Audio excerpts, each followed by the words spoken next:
शुक्रिया भी अदा करता हूं कि आप यहां आए और आपको खुशामदीद भी कहता हूं। मुझे अभी अंदाजा हुआ, आपके टीचर्स बोल रहे थे और कुछ आप आपस में गुफ्तगू कर रहे थे, मुझे अंदाजा हुआ कि आपके कॉलेज का जो मीडियम ऑफ इंस्ट्रक्शन है वो इंग्लिश है। आप में से कोई ऐसा शख्स है जो उर्दू नहीं समझता? अपना हाथ खड़ा कीजिए जिसको उर्दू बिल्कुल समझ में नहीं आती।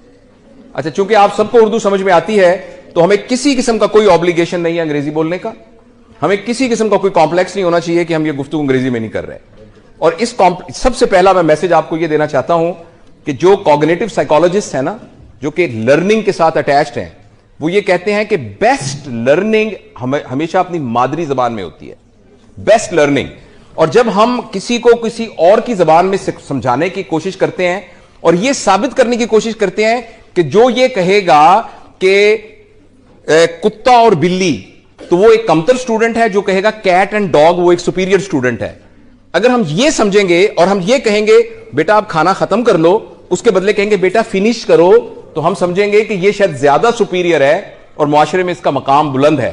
लेकिन सब कॉग्निटिव साइकोलॉजिस्ट ये कहते हैं कि पूरी दुनिया की जबानें सीखनी चाहिए और बहुत जरूरी है सीखना। एक बच्चे के अंदर 3 जबानें एक बच्चे के अंदर 3 जबानें बैक वक्त सीखने का पोटेंशियल होता है। जब वो बच्चा, बेटा ये आप अंदर आ जाइए या बाहर चली जाइए, दोनों में से एक चॉइस है आपके पास। तो हर बच्चे के पास 3 जबानें सीखने का पोटेंशियल होता है। अगर उसके घर में उसके वालिद पश्तो बोल रहे हैं, उसकी मां सिंधी बोल रही हैं और उसके भाई उर्दू बोल रहे हैं, तो बच्चा साइमल्टेनियसली ये तीनों जबानें सीख जाएगा। इसलिए पहला तो मैसेज जो मैं आपको ये कन्वे करना चाहता हूं कि हमारे अंदर बहसीत कौम एक बहुत बड़ा कॉम्प्लेक्स है कि मैं अंग्रेजी बोलूंगा तो मैं शायद बहुत सुपीरियर हूंगा। अंग्रेजी बहुत अच्छी जबान है, जिस तरह उर्दू बहुत अच्छी जबान है, जिस तरह पंजाबी बहुत अच्छी जबान है, जिस तरह सराइकी बहुत अच्छी जबान है, जिस तरह सब जबानें बहुत अच्छी हैं, जिस तरह अरबी बहुत अच्छी जबान है। हम सबको बहुत जबानें सीखनी चाहिए, मगर अपने लर्निंग के मीडियम के लिए अपने दिमाग से यह कॉम्प्लेक्स निकाल देना चाहिए कि अंग्रेजी बोलने से ही मैं सुपीरियर हूंगा। पहला तो यह मैसेज देना चाहता हूं मैं। दूसरा, मैं आपको एक बात बड़ी जरूरी बताना चाहता हूं कि एक जमाने के अंदर हमारे मुआशरे का, पूरी दुनिया के मुआशरे का यह था कि बच्चे डिपेंडेंट होते थे अपने पेरेंट्स के ऊपर और उनके सारे के सारे जिंदगी के फैसले उनके पेरेंट्स करते थे। मतलब बच्चे को कुछ पता नहीं होता था किस किस्म के कपड़े पहनने हैं, किस किस्म का खाना, हत्ता कि जो जिंदगी का सबसे अहम फैसला होता था वो मां बाप, बल्कि उनके मोहल्ले का अपना जो होता था ना एक नाई गांव का, तो वो जाके तय कराता था कि इस लड़की की शादी फलां चौधरी के बेटे से होगी। तो ना उसके मां बाप इनकार कर सकते थे, ना वो खुद इनकार कर सकती थी, ना वो लड़का इनकार कर सकता था। And this is how the whole society was running. और हम कहते थे कि सोसाइटी में बहुत तकद्दुस है, बहुत एहतराम है, बड़े छोटे बड़े की तमीज है। लेकिन जैसे जैसे इंसानी शऊर ने तरक्की की है, तो इंसानी शऊर ने यह सीखा है कि एक इंसान का सबसे बड़ा जो वर्चू है, जो इंसानियत का सबसे बड़ा कमाल है, वो उसका आजाद होना है।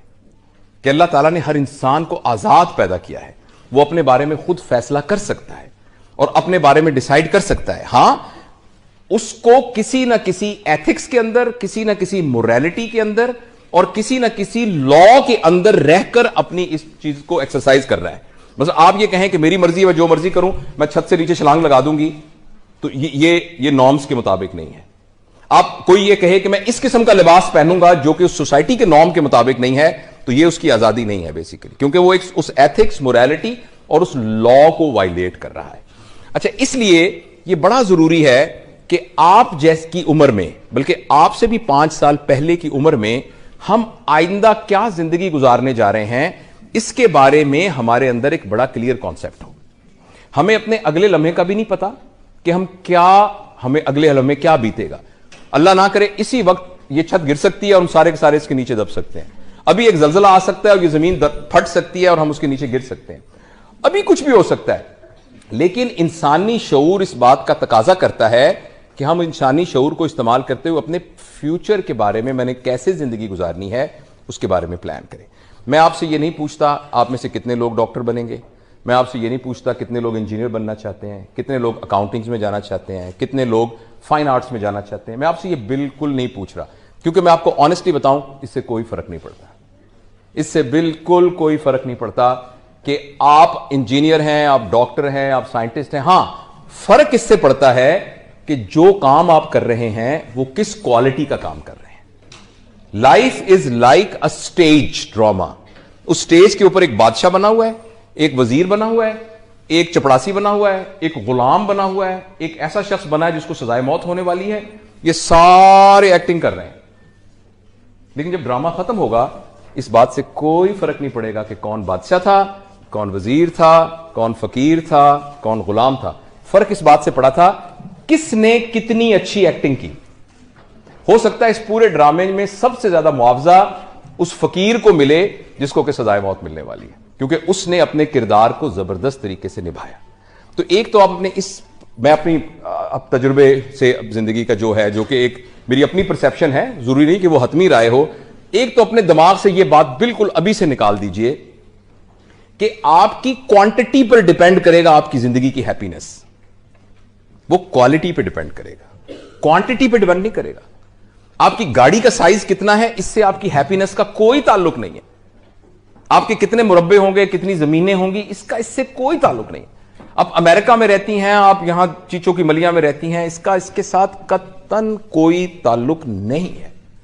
इसका ताल्लुक यह है कि आप यहां से कितने खुश हैं, अंदर से आप कितने मुतमईन हैं, आपको कितनी खुशी है, आपने अपने काम को कितना एंजॉय किया है। तो अगले 5, आप में से कोई बोर तो नहीं हो रहा? आपके अगले 5-10 मिनट में मैं आपको सिर्फ कुछ गाइडलाइन दे सकता हूं। आप में से किसी को भी कोई बात नहीं sir, it's all right sir, मैं किसी को भी कोई हतमी राय नहीं दे सकता। बेटी क्या नाम है आपका? कि मरवा तुम कल से ये करना। No one can say. कोई बंदा किसी को कुछ नहीं कर सकता। हां, जो बड़े होते हैं, जो टीचर्स होते हैं, जो मेंटर्स होते हैं, वो साइन पोस्ट होते हैं, वो ये कर सकते हैं। ये सही रास्ता है, ये गलत रास्ता है। It depends upon Marwa, and no one can force her. No one can force her to move on this direction or in the next. There is only one person which can move Marwa to move it, and that is Marwa herself. And this is not about Marwa, this is about you and this is about me. उसके लिए मैं आपसे सिर्फ ये पूछना चाहता हूं, आप में से जितने लोग हैं, उनमें से कितने लोग ऐसे हैं, और ऑनेस्ट रहिएगा, इसको एक मजाक मत समझिएगा, this is a serious activity. अपने दिल में झांक के सीरियसली पूछिए अपने आप से, आप में से कितने लोगों को पता है कि उनका ऑब्जेक्टिव ऑफ लाइफ क्या है? मैं 15 नहीं, आपसे बात आवाज तो आनी नहीं चाहिए, क्योंकि बात तो आप अपने आप से कर रहे हैं, किसी से तो कर ही नहीं रहे। आप अपने आप से बात करके अगले 10 सेकंड में खामोश रहूंगा, और यह साबित करने के लिए कि आपने अपने आप से बात की है या नहीं, उसका सबूत होगा कि हॉल में बिल्कुल खामोशी होगी। क्योंकि अगर खामोशी नहीं होगी, इसका मतलब आप किसी और से बात कर रहे हैं। अगर आप किसी और से बात कर रहे हैं तो आपको गलत जवाब मिलेगा। तो for next 15 seconds I will not be talking. आप अपने आप से दिल में झांक के पूछें, क्या आपको पता है कि आपकी जिंदगी का ऑब्जेक्टिव क्या है?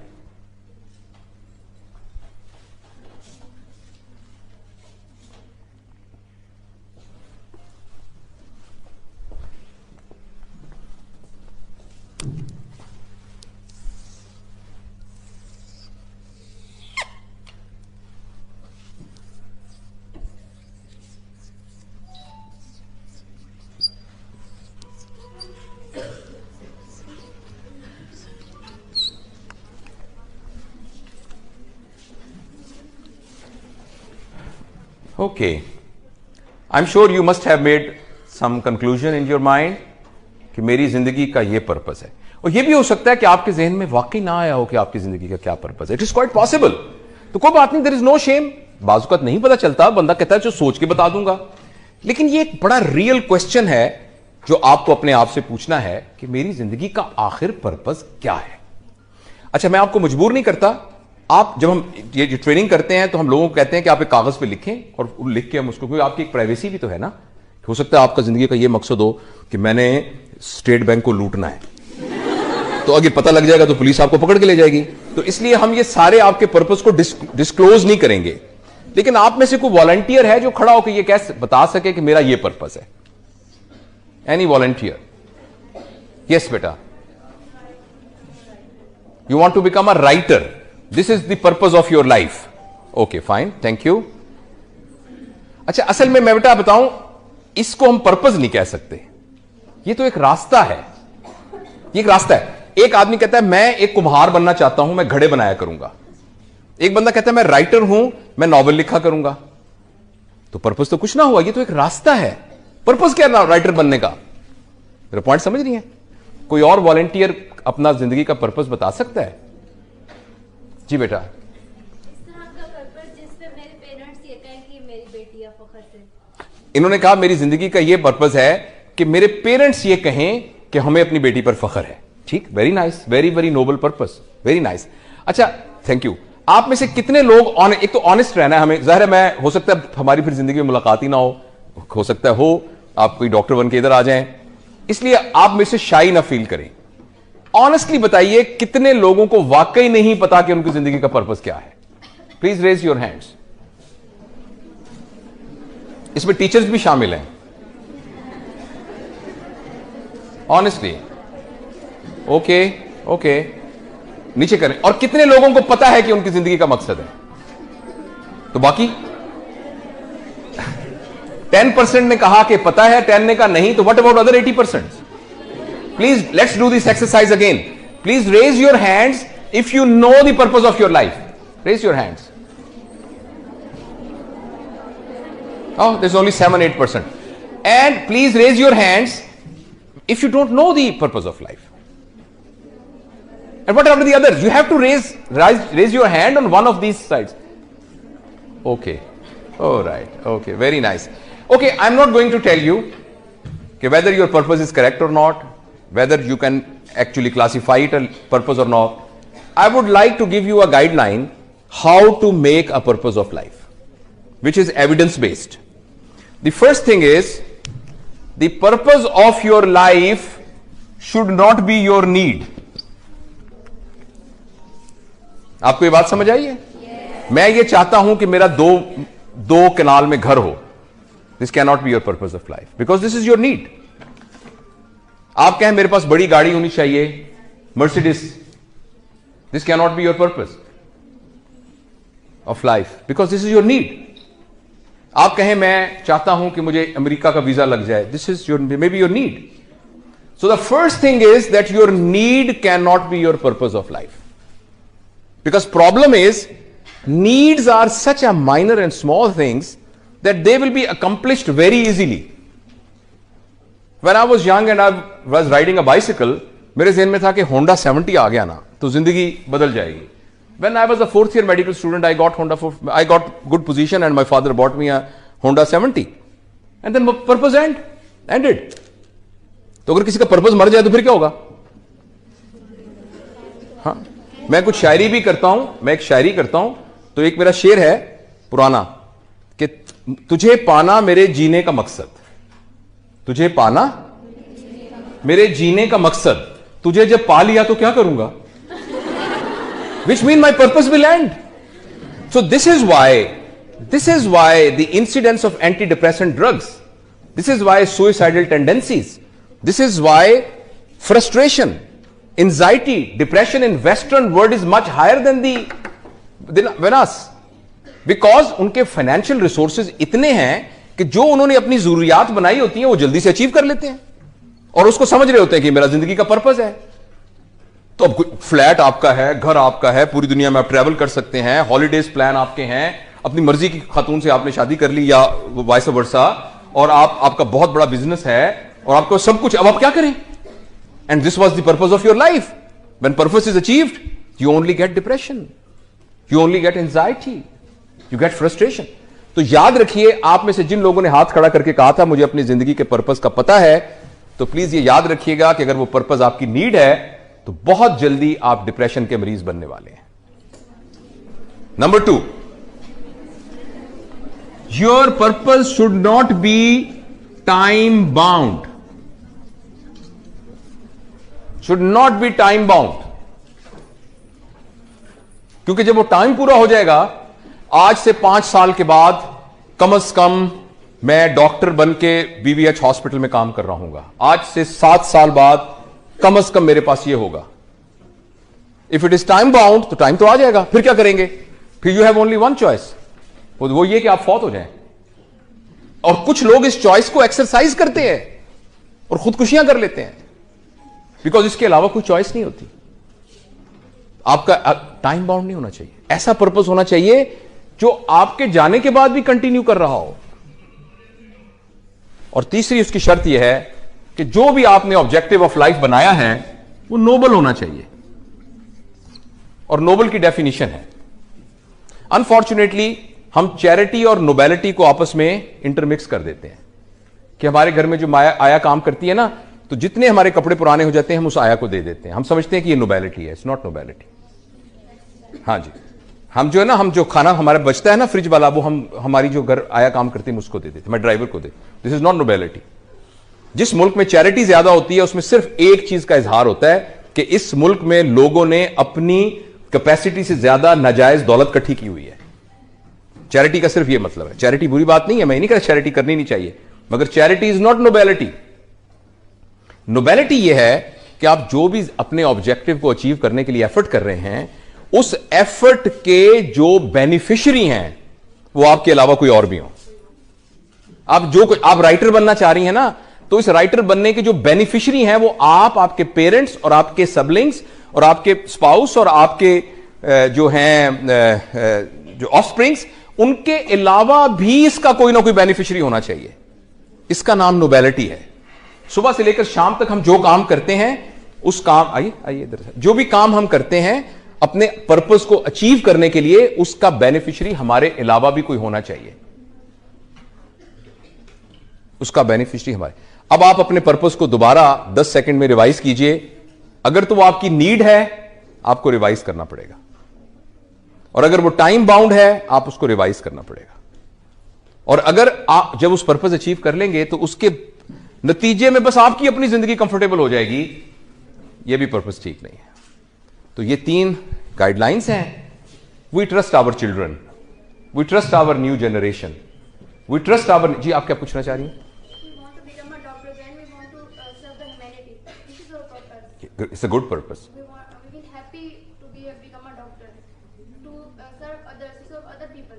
It's a good purpose. सब दूसरों की मदद करना है। It's a good purpose. तो हम अपने लिए तो नहीं, दूसरों It's a good purpose. It's a good purpose. देखिए, मैं आपको ये बिल्कुल गाइड नहीं कर रहा कि आप क्या बने। जो भी आप बनना चाह रही हैं उसके अंदर ये 3 इंग्रेडिएंट्स होने चाहिए। For example, if someone wants to become a doctor because he thinks कि उसके घर के अंदर कोई माली हालात बहुत खराब है, उसके अब्बा जी एक क्लर्क बने हुए थे, क्लर्क थे और उनके पास कुछ नहीं था, तो मैं डॉक्टर बनूंगा, मेरी 3 छोटी बहनें हैं, मेरा एक भाई है, मैंने उनको पढ़ाना है, तो मैं डॉक्टर बनना चाहता हूं। आप बताइए, इसमें क्या शर्म की बात है? नहीं शर्म की बात ना। फिर वो ये कहता है कि जब मैं उससे पैसे कमाऊंगा, मैं मेहनत करूंगा, मैं लोगों का सही सही इलाज करूंगा, और उनका इलाज करने के बाद जो मेरे पास पैसे होंगे उनसे मैं अपनी बहनों की शादियां करूंगा, अपने भाई को यूनिवर्सिटी में पढ़ाऊंगा, मैं अपनी अम्मी को हज करवाऊंगा, मैं अपने वालिद साहब का ख्याल रखूंगा। इसमें कोई हर्ज है? लेकिन ये जो ऑब्जेक्टिविटी ऑफ लाइफ के अंदर ये बहुत नीचे प्लेस कर रहा है। यही तीनों काम एक आदमी कहता है कि यार मैं इसलिए डॉक्टर बनना चाह रहा हूं कि मुझे अल्लाह ताला ने एक सलाहियत दी है, इस सलाहियत को मैं इस्तेमाल करके आइडेंटिफाई करूंगा उन लोगों को जिनको मेरी मदद की जरूरत है, और जब मैं उनकी मदद करूंगा तो लोगों के दुख दूर होंगे और मैं एक सेहतमंद मुआशरा तश्कील दूंगा। जो बंदा ये कर रहा होगा, क्या ख्याल उसको तनख्वाह नहीं मिल रही होगी? आपके ख्याल में जो फीस दे रहा होगा, फीस नहीं मिल रही होगी? उसको मिल रही होगी। वो अपने क्या आपके ख्याल में वो अमीर आदमी नहीं होगा? वो अमीर आदमी होगा। आप ख्याल में उसके पास गाड़ी नहीं होगी? उसके पास होगी गाड़ी। क्या वो अपनी बहनों की शादियां नहीं कर सकेगा? कर सकेगा। तो दोनों के दोनों काम एक ही करेंगे, लेकिन पहला वाला पर्पस ऑफ लाइफ पे बहुत नीचे प्लेस होगा, दूसरा वाला यहां प्लेस होगा। यही बात मैं आपको समझाने की कोशिश कर रहा हूं। इस बात से कोई फर्क नहीं पड़ता।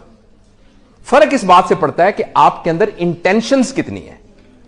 और इससे कतन यह मतलब नहीं है कि पैसे कमाने की कोशिश करना, अमीर बनना, यह बुरी बात है। Not at all. अल्लाह ताला ने कुरान पाक में पैसे को खैर कहा है। खैर इसलिए कि जब आपके पास खैर होती है तो आपके पास स्पेंड करने का पोटेंशियल भी बहुत ज्यादा है। एक आपको सड़क पे भूखा आदमी नजर आ रहा है, आपको उसको पैसे ही नहीं है। अगर पैसे होते तो आप उसको खिला सकते थे ना। लेकिन ये पर्पस में बहुत लो है। जो आप कह रही हैं वो यही है कि when you are thinking here, then rest of the things are going to come automatically. But if you are here, you will only get the money, you will only get the car. But if you are here, you will get money, you will car, you will everything, plus you will get the sense of happiness and sense of accomplishment and sense of achieving the purpose of life. तो ये मैं आपसे कहना चाहता हूं, so I conclude my talk कि आप अपनी जिंदगी में से कुछ वक्त रोजाना निकालिए और बैठ के रिवाइज कीजिए और अपने आप को पूरी कायनात के अंदर जितने जिंदा लोग मौजूद हैं उन सब के एल्गोरिदम में प्लेस करके देखिए। देखिए, एक एलजी है, एमीबा है, जो कि एक सिंगल सेल के यानी वेजिटेटिव या एक क्या कहना चाहिए, एक माइक्रो ऑर्गेनिज्म है। अच्छा, उसके बाद ऐसे जानवर हैं जिनके अंदर शऊर है, ऐसे जानवर हैं जिनका रेस्पिरेटरी सिस्टम है, जिनका कार्डियोवैस्कुलर सिस्टम है, और फिर उसमें एक ऐसे जानवर हैं जो कि रिलेटिवली इंटेलिजेंट है, चिंपैंजीज हैं, ये घोड़ा है, डॉल्फिन मछली है, जो कि सम टाइप ऑफ इंटेलिजेंस है। उस सारे के अंदर तो एक इंसान आ जाता है। अच्छा, इंसान इन तमाम लोगों से बायोलॉजिकल पैरामीटर के हिसाब से कमजोर है। आप हैरान होंगे इस बात। Are you as strong as buffalo is? Are you as fast as a tiger is? नहीं ना। आपका डाइजेस्टिव सिस्टम वैसा ही है जैसे घोड़े का है? नहीं है। तो बायोलॉजिकल पैरामीटर में ये सारे के सारे इंसानों से ज्यादा सुपीरियर हैं। कभी आपने आपके घर में छोटा बहन भाई पैदा हुआ हो या आपका भतीजा भांजा, तो आपने देखा होगा कि उस बच्चे को अपने पैरों पे खड़ा होने के लिए 2.5 साल लगते हैं। और बकरी का बच्चा अगर पैदा हो, हम देहाती बैकग्राउंड से हैं, बकरी का बच्चा पैदा होने के आधे घंटे बाद छलांगे मारता फिर रहा होता है। तो इसका मतलब है कि इंस्टिंक्ट की लाइफ के हिसाब से एक जानवर सुपीरियर है एनिमल से। तो एनिमल अशरफुल मखलूकात क्यों है? क्योंकि बाकी तमाम जानवरों का कोई शऊरी पर्पस ऑफ लाइफ नहीं है। They are just living for their survival. They are just, all their instincts are for survival based. Whereas humans are living beyond the survival instincts. They are working for some purpose. So we can continue talking more, but I think I have tried to convey the message. These type of talks are never complete. And you will keep on thinking, and you will be thinking much more than actually what I was talking to you.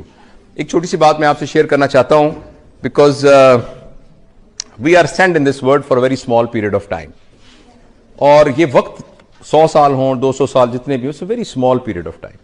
I'm 58 years of age, but I very well remember when I was cuddling with my mom and when I was in nappies. I just remember that time very precisely. And when you are very young, और आपको ये लगता होगा कि ये जितनी दुनिया में बातें होती है ना कि जिंदगी फानी है, इंसान ने मर जाना है, ये मेरे लिए नहीं है, वो जो हमारे पड़ोसियों के अंकल फौत हुए हैं ये उनके बारे में। But actually, please, all of us are actually on the same row. But I don't want to kind of depress you, but I want to just encourage you, say that whatever time we have, quantity wise, we really don't know how much we have, but quality wise, we can make it fantastic.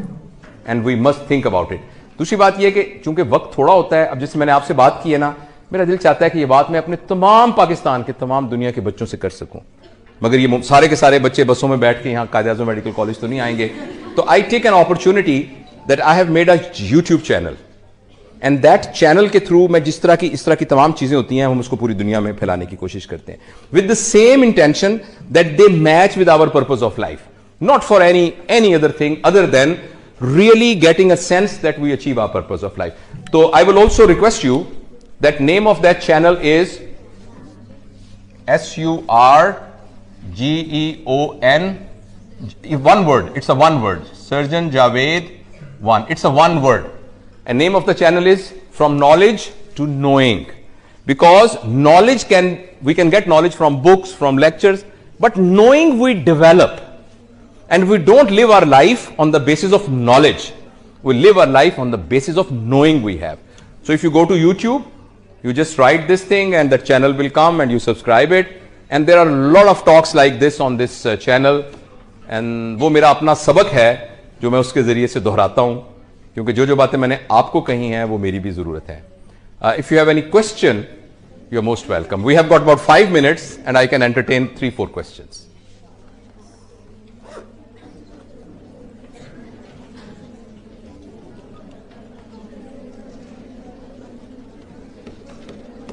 अच्छा, मैं चले आपसे आखिरी सवाल पूछता हूं. आप में से कोई ऐसा है जिसने यहां बैठे बैठे फैसला किया हो कि ओ माय गॉड, मेरा तो जिंदगी का ये ऑब्जेक्टिव था, मगर इस बात के बाद मैंने उसको चेंज कर लिया है? Anyone who can? यस बेटा जी, एनीवन? यस बेटा.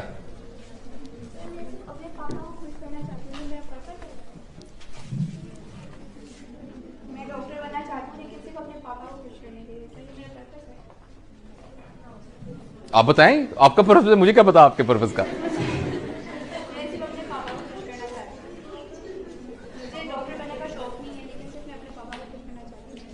ठीक है, आप मैं देखिए बेटा, मैं तो आपको बताया कि मैं तो I am no one to tell you what to do और what not to do. I am telling you 3 guidelines. क्या आपके पापा को खुश करना आपकी जरूरत है? क्या आपकी इमोशनल जरूरत है? तो फिर आपका पर्पस नहीं हो सकता। आप इससे बड़ा पर्पस रख सकती हैं जिसमें आपके पापा भी खुश हों। आप डॉक्टर बन के खिदमत करना चाहती हैं ना, तो आप डॉक्टर बन जाएंगे तो पापा खुश हो जाएंगे। तो आप डॉक्टर बनने के पर्पस को और हाई कर लीजिए।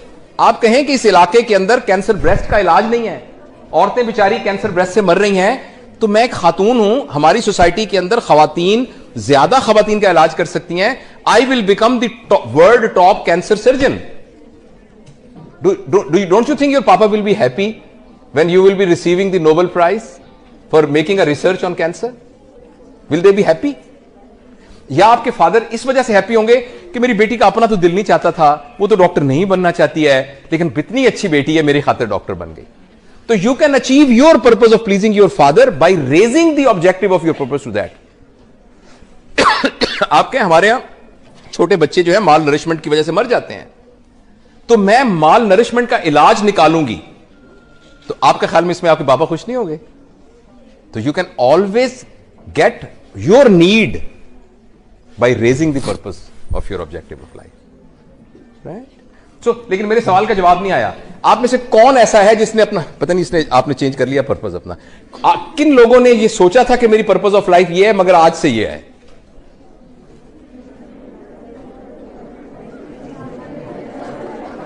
Okay, no problem. When you go home, please do think about it. And I will try that I'll upload this video today on this channel. So perhaps you will be able to see yourself and spot yourself. Thank you very much.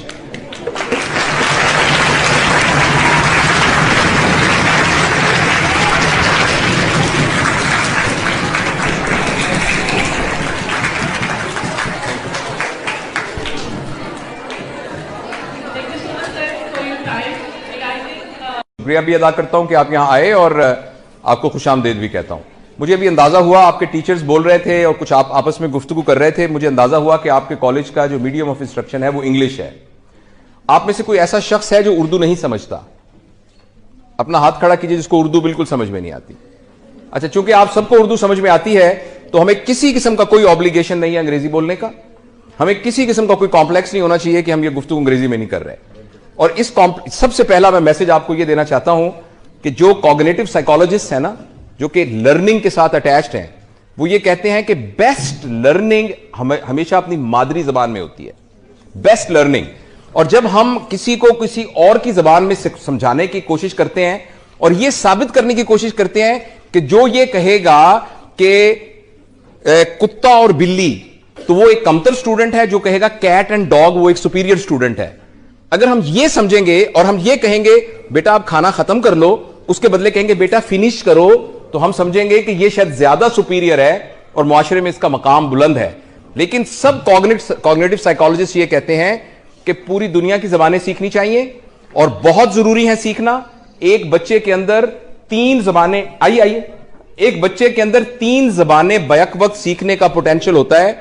जब वो बच्चा, बेटा ये आप अंदर आ जाइए या बाहर चली जाइए, दोनों में से एक चॉइस है आपके पास। तो हर बच्चे के पास 3 जबानें सीखने का पोटेंशियल होता है। अगर उसके घर में उसके वालिद पश्तो बोल रहे हैं, उसकी मां सिंधी बोल रही हैं और उसके भाई उर्दू बोल रहे हैं, तो बच्चा साइमल्टेनियसली ये तीनों जबानें सीख जाएगा। इसलिए पहला तो मैसेज जो मैं आपको यह कन्वे करना चाहता हूं कि हमारे अंदर बहसीत कौम एक बहुत बड़ा कॉम्प्लेक्स है कि मैं अंग्रेजी बोलूंगा तो मैं शायद बहुत सुपीरियर हूंगा। अंग्रेजी बहुत अच्छी जबान है, जिस तरह उर्दू बहुत अच्छी जबान है, जिस तरह पंजाबी बहुत अच्छी जबान है, जिस तरह सराइकी बहुत अच्छी जबान है, जिस तरह सब जबानें बहुत अच्छी हैं, जिस तरह अरबी बहुत अच्छी जबान है। हम सबको बहुत जबानें सीखनी चाहिए, मगर अपने लर्निंग के मीडियम के लिए अपने दिमाग से यह कॉम्प्लेक्स निकाल देना चाहिए कि अंग्रेजी बोलने से ही मैं सुपीरियर हूंगा। पहला तो यह मैसेज देना चाहता हूं मैं। दूसरा, मैं आपको एक बात बड़ी जरूरी बताना चाहता हूं कि एक जमाने के अंदर हमारे मुआशरे का, पूरी दुनिया के मुआशरे का यह था कि बच्चे डिपेंडेंट होते थे अपने पेरेंट्स के ऊपर। और उनके सारे के सारे जिंदगी के फैसले उनके पेरेंट्स करते थे। मतलब बच्चे को कुछ पता नहीं होता था किस किस्म के कपड़े पहनने हैं, किस किस्म का खाना, हत्ता कि जो जिंदगी का सबसे अहम फैसला होता था वो मां बाप, बल्कि उनके मोहल्ले का अपना जो होता था ना एक नाई गांव का, तो वो जाके तय कराता था कि इस लड़की की शादी फलां चौधरी के बेटे से होगी। तो ना उसके मां बाप इनकार कर सकते थे, ना वो खुद इनकार कर सकती थी, ना वो लड़का इनकार कर सकता था। And this is how the whole society was running. और हम कहते थे कि सोसाइटी में बहुत तकद्दुस है, बहुत एहतराम है, बड़े छोटे बड़े की तमीज है। लेकिन जैसे जैसे इंसानी शऊर ने तरक्की की है तो इंसानी शऊर ने यह सीखा है कि एक इंसान का सबसे बड़ा जो वर्चू है, जो इंसानियत का सबसे बड़ा कमाल है, वो उसका आजाद होना है। कि अल्लाह ताला ने हर इंसान को आजाद पैदा किया है, वो अपने बारे में खुद फैसला कर सकता है और अपने बारे में डिसाइड कर सकता है। हां, उसको किसी ना किसी एथिक्स के अंदर, किसी ना किसी मोरालिटी के अंदर और किसी ना किसी लॉ के अंदर रहकर अपनी इस चीज को एक्सरसाइज कर रहा है। बस आप ये कहें कि मेरी मर्जी है, मैं जो मर्जी करूं, मैं छत से नीचे छलांग लगा दूंगी, तो ये नॉर्म्स के मुताबिक नहीं है। आप कोई ये कहे कि मैं इस किस्म का लिबास पहनूंगा जो कि उस सोसाइटी के नॉर्म के मुताबिक नहीं है, तो ये उसकी आजादी नहीं है बेसिकली, क्योंकि वो एक उस एथिक्स, मोरालिटी और उस लॉ को वायलेट कर रहा है। अच्छा, इसलिए ये बड़ा जरूरी है कि आप जैसी उम्र में, बल्कि आपसे भी 5 साल पहले की उम्र में, हम आइंदा क्या जिंदगी गुजारने जा रहे हैं, इसके बारे में हमारे अंदर एक बड़ा क्लियर कॉन्सेप्ट हो। हमें अपने अगले लम्हे का भी नहीं पता कि हमें अगले लम्हे क्या बीतेगा। अल्लाह ना करे इसी वक्त ये छत गिर सकती है और हम सारे के सारे इसके नीचे दब सकते हैं। अभी एक जलजला आ सकता है और ये जमीन फट सकती है और हम उसके नीचे गिर सकते हैं। अभी कुछ भी हो सकता है। लेकिन इंसानी शऊर इस बात का तकाजा करता है कि हम इंसानी शऊर को इस्तेमाल करते हुए अपने फ्यूचर के बारे में, मैंने कैसे जिंदगी गुजारनी है, उसके बारे में प्लान करें। मैं आपसे ये नहीं पूछता आप में से कितने लोग डॉक्टर बनेंगे, मैं आपसे ये नहीं पूछता कितने लोग इंजीनियर बनना चाहते हैं, कितने लोग अकाउंटिंग्स में जाना चाहते हैं, कितने लोग